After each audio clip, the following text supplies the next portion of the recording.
Selamat mendengarkan.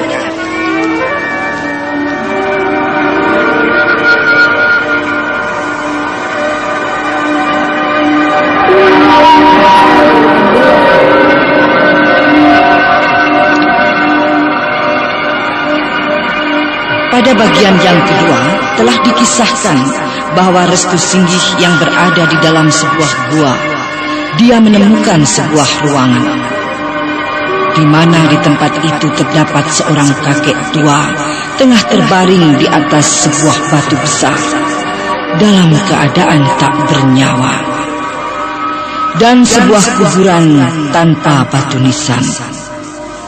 Kemudian diketahui setelah beberapa lamanya Restu Singgih menemukan sebuah peti di dalam sebuah lubang yang sekilas diketahui dari seekor kelelawar yang muncul dari tempat itu. Hingga akhirnya dia membawa peti itu dan berusaha membukanya. Namun dia tidak berhasil. Walau dia sudah berusaha dengan menggunakan tenaga dalamnya, hingga akhirnya pula dia dengan terpaksa segera akan menggunakan ajian pupus balinya untuk membuka peti itu.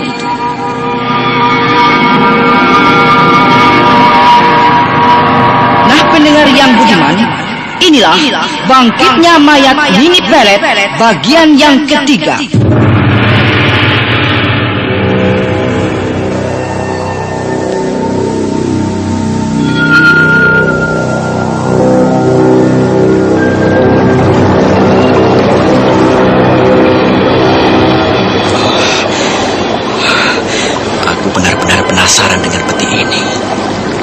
Ini tidak juga bisa kubuka, walau aku sudah berusaha dengan menggunakan tenaga dalamku. Memang aneh peti ini. Kini aku akan menggunakan perpaduan tenaga dalamku dengan ajian pupus baliku. Aku yakin dengan cara itu peti ini pasti akan bisa kubuka. Nah, aku akan memulainya.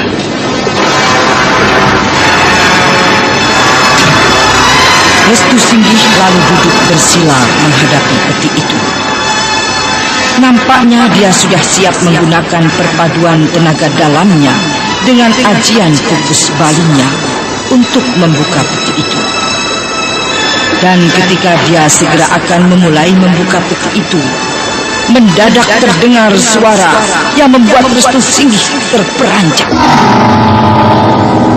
Jangan, cucuku. Jangan kau buka peti itu. Ada suara orang. Sepertinya suara seorang kakek tua. Tapi di manakah orangnya?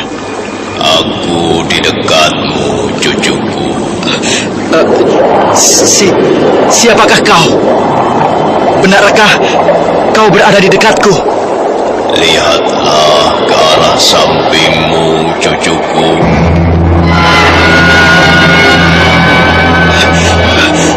Di sampingku hanya ada kakek tua yang terbaring mati di batu besar itu. Kau di mana, kakek? Ya, akulah yang kau lihat tengah terbaring di batu besar itu, cucuku. Benarkah kakek? Tapi bukankah kakek sudah mati? Ya, jasadku sudah mati ratusan tahun yang lalu, tapi sumpahku tengah bersemedi. Benarkah begitu? Lalu, siapa kakek sebenarnya? Kau bisa mengenalku dari tulisan yang ada di balik peti itu, cucuku. Tulisan? Oh, iya. Di balik peti ini terdapat tulisan berukir. Akan aku baca tulisan ini. Kelak seorang gadis dari keturunanku yang patut memiliki peti ini, Ki Buyut Manguntapa. Jadi kakek sebenarnya. Ampun, Eyang. Salam pertemuan dari saya. Terimalah sembah sujud saya ini, Eyang. Jangan, cucuku. Tak sepatutnya kau bersujud di hadapanku. Eyang, tidak bolehkah saya menghaturkan sembah sujud saya kepada Eyang sebagai rasa hormat saya? Ya, kuhargai rasa hormat. Tapi bukan begitu caranya, cucuku. Eyang pantas saya perlakukan seperti ini. Ya, kau memang patut menghormati sesama manusia. Tapi yang patut kau sembah hanyalah Tuhan yang kuasa. Eyang, tidak bolehkah saya menghormati cara demikian? Karena saya sangat mengagumi Eyang. Kehebatan Eyang yang sudah saya dengar dari guru saya. Cucuku, keberadaanku sebagai manusia sama denganmu. Meskipun harkat dan derajat kita saling berbeda, namun itu bukan jaminan nilai diriku lebih hebat, cucuku. Tidak ada manusia yang hebat. Cuma mereka yang mau berusaha yang patut kita hargai. Ampun, Eyang. Maafkan, saya terlalu menentang. Ya, aku hargai sikap bicaramu, cucuku. Aku suka sekali sikap itu. Maaf, Eyang. Saya semula memang sudah terlalu berani memasuki ruangan ini. Dan saya terlalu lancang akan membuka peti ini. Ampuni saya, Eyang. Iya, aku sudah memakluminya sejak kedatanganmu, cucuku. Ketahuilah, kedatanganmu ke tempat ini adalah atas keinginanku sendiri. Karena kebetulan aku telah menolongmu. Eyang telah menolong saya. Ya, ketahuilah bahwa sewaktu kau terjatuh dari atas jurang itu, aku sempat menarik tubuhmu yang melayang ke bawah jurang terjal masuk ke dalam goa ini. Jadi, sebenarnya aku terjatuh ke jurang. Lalu bagaimana mungkin Eyang dapat menarik diriku yang melayang ke bawah, Eyang? Sedang saya tahu kalau gua ini tertutup dengan air terjun. Kekuatan sinarku yang menarikmu, cucuku. Dan kau pun harus tahu bahwa semula kau pun dalam keadaan pingsan akibat pengaruh lendir hijau atau ilmu ludah melata dari ular itu. Iya, benar, Eyang. Rupanya Eyang mengetahui semua kejadian itu. Eyang benar-benar hebat. Saya kagum dengan Eyang. Hanya sebatas kewajaran yang aku lakukan, cucuku. Semua itu kulakukan hanya untuk menolong dirimu. Kenapa Eyang sampai ingin menolong saya? Bukankah kita tidak memiliki hubungan apa-apa, Eyang? Sedang bertemu pun baru kali ini. Cucuku, melakukan kebajikan tidak dinilai dari rasa saling kenal saja. Siapapun manusianya yang butuh pertolongan, patut kita bantu. Dan aku menolongmu sesuai panggilan jiwaku sendiri. Karena kaulah orang yang aku butuhkan, cucuku. Benarkah begitu, Eyang? Ya, benar. Kini aku tinggal menunggu cucuku yang sedang dalam perjalanan. Siapakah dia, Eyang? Teman gadisku.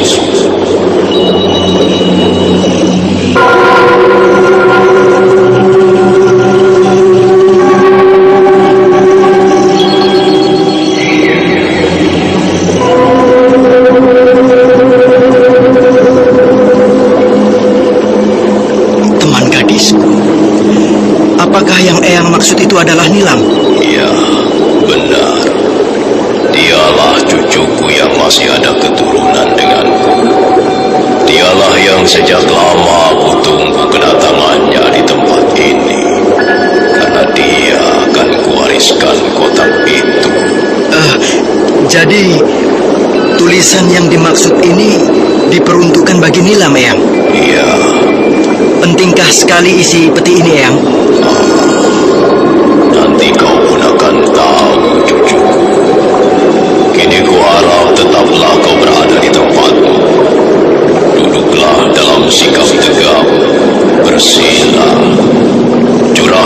segala pikiran-pikiranmu pada hal-hal yang mengarah ke ketenangan jiwamu.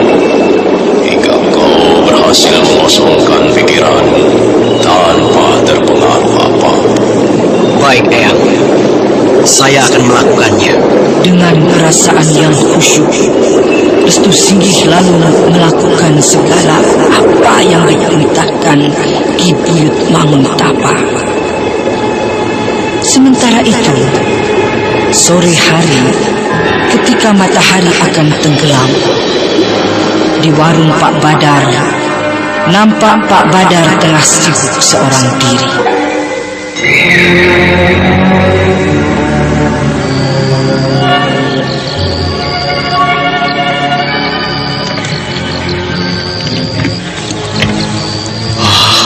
Sejak tidak adanya Widari, warungku ini kembali menjadi sepi sekali.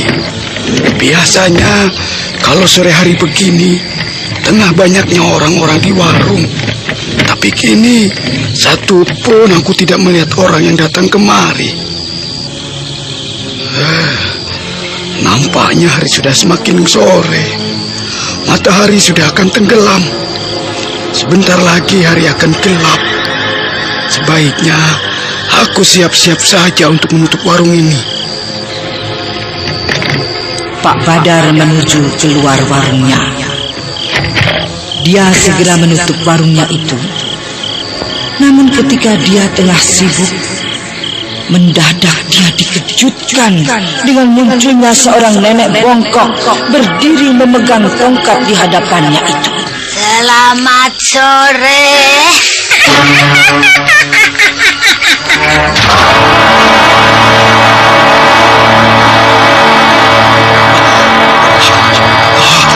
Seorang nenek bungkuk. Oh, menakutkan sekali nenek itu. Giginya nampak bercaling, runcing sekali. Rambutnya putih panjang dan diikat. Lehernya nampak melingkar sebuah kalung dengan gantungan tulang tengkorak manusia. Dan tongkat yang dipegangnya itu ujungnya berkepala ular. Aneh. Siapa nenek itu?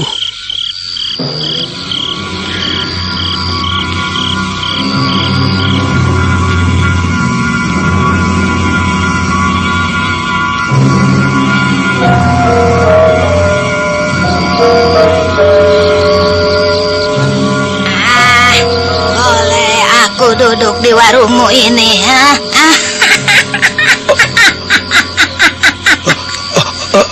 Iya, mari.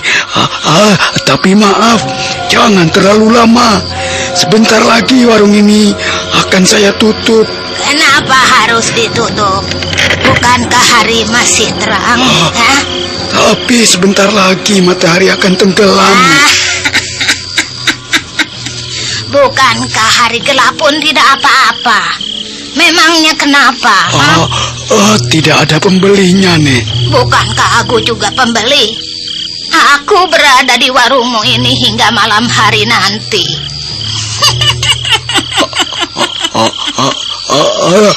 Tidak usah. Saya akan menutup warung ini. Bolehkah aku meminta air minum? Iya. Sebentar, akan aku ambilkan. Anak muda sekarang tuh sukanya ngikutin tren terkini. Bagaimana dalam memilih obat sakit mah? Wes, kalau obat sakit mah yang paling ngetren pilihan gue nih. Proma, reaksinya cepat. Jadi pernah nih, pas mau sidang skripsi, tiba-tiba sakit mah gue kambuh.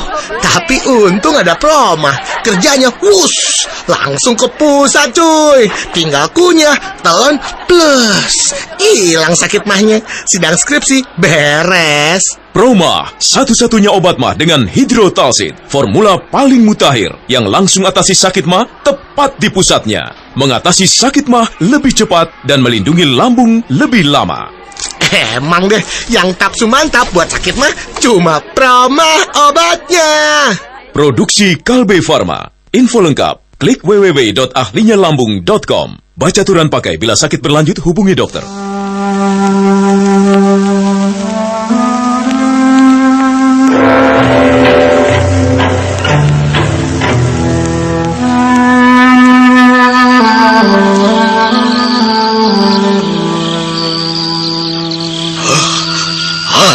itu.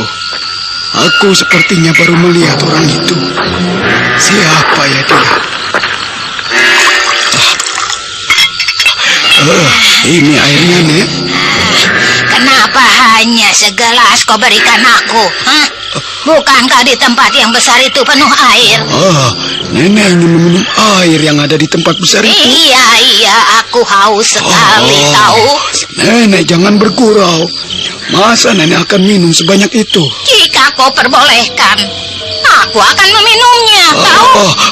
Kalau nenek sungguh-sungguh, silakan saja. Iya, terima kasih. Aduh, aku memang sedang haus sekali.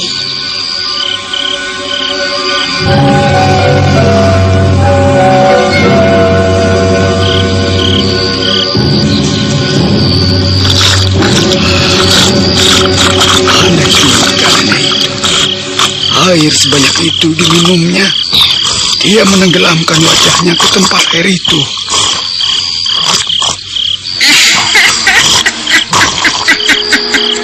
Aduh, kini rasa hausku sudah hilang. Aku kembali segar sekarang. Ya ampun, air segentong penuh habis diminumnya. Aneh juga si nenek itu. Kenapa, Kau heran? Aku memang biasa minum sebanyak itu. Nenek ini siapa sebenarnya? Dan mau apa tujuannya? Namaku Nenek Kliwon. Nenek Kliwon? Aneh benar namanya, Nek. Iya, aku baru datang di desa ini. Tujuanku tidak pasti. Kini aku tengah dalam perjalanan. Kemana langkah kakiku saja. Rupanya nenek pendatang baru di desa ini. Pengembara barangkali ya, Nek? Iya, bisa juga. Oh iya, kabarnya desa ini tengah mengalami malapetaka. Di mana sudah banyak para gadis di desa ini mati menjadi korban keganasan makhluk siluman ular berkepala manusia. Apa betul itu? Iya, benar. Ya, tapi nenek tahu dari mana? Aku tahu sendiri. Permisi. Tunggu. Nenek mau pergi kemana? Aku akan menunggu saatnya malam. Aku ingin menangkap makhluk siluman itu. Karyawan tuh identik banget sama deadline, karena time is money. Tapi kalau tiba-tiba sakit mah, obat apa yang pas buat Anda? Obat mah yang pas buat saya ya pastinya yang langsung berasa manfaatnya. Kayak Proma ini, udah paling andalan lah. Reaksinya cepat, langsung ke pusat sakit mah saat itu juga. Jadi kalau mau meeting atau dikejar-kejar deadline, terus kena sakit mah, senjata jitunya langsung punya Proma. Telan, terus ces, lambung rasanya adem. Kerjaan lancar, deadline aman. Proma, satu-satunya obat mah dengan hidrotalsid, formula paling mutakhir yang langsung atasi sakit mah tepat di pusatnya. Mengatasi sakit mah lebih cepat dan melindungi lambung lebih lama. Andalan saya saat sakit mah, ya Proma obatnya. Produksi Kalbe Farma. Info lengkap, klik www.ahlinyalambung.com. Baca aturan pakai, bila sakit berlanjut hubungi dokter.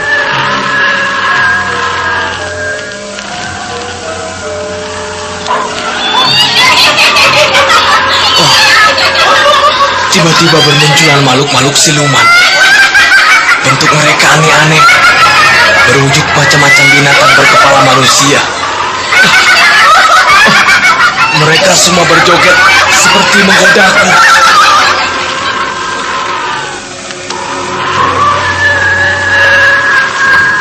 Raga benar-benar merasa tidak tahan, sekalipun dia sudah berusaha menahannya. Namun, dia merasa tidak suka dengan keadaan dirinya yang dirasakan menjengkelkan. Tapi dia masih sadar akan perintah Nini Pelet yang dijalankannya itu. Sementara itu di suatu tempat, mendadak Nilam Cahya dikejutkan dengan munculnya seorang laki-laki dari dalam sungai deras itu yang benar-benar mirip Restu Singgih.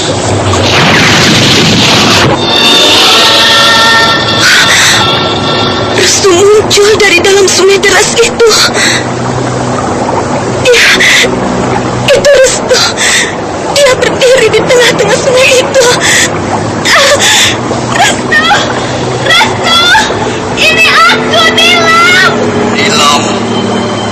Nilam! Kemarilah, Nilam. Mari.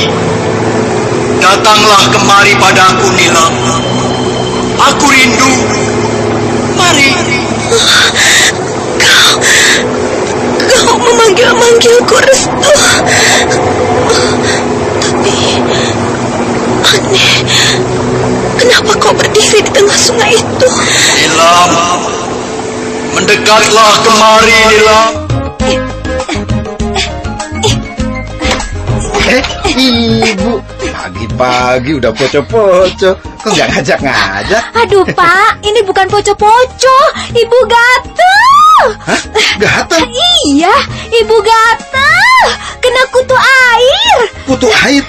Olesin dengan Kalpanax Cream. Loh, Kalpanax kan buat panu. Memang Kalpanax cair untuk panu. Tapi Kalpanax Cream, formula terbaru, ampuh dan cepat membasmi kutu air. Kalpanax Cream. Wah, Kalpanax Cream nggak panas, nggak lengket. Dan nggak bau, Bu. Loh, kok Bapak tahu? Minggu lalu habis berenang, Bapak kena kutu air juga. Hah, berenang? Sama siapa, Pak? Ayo ngaku lah. Oleskan saja Kalpanax Cream. Kalpanax Cream, ampuh dan cepat basmi kutu air. Produksi Kalbe Farma. Baca aturan pakai. Jika sakit berlanjut, hubungi dokter. Bagaimanakah kisah selanjutnya? Apakah yang dilihat Nilam Cahya itu benar-benar Restu Singgih? Sedang diketahui kalau Restu Singgih yang sebenarnya berada di dalam gua. Sedang Ki Buyut Manguntapa sendiri berfirasat kalau saat itu ada Nini Pelet musuh besarnya. Lalu siapakah Nenek Kliwon yang datang ke warung Pak Badar itu?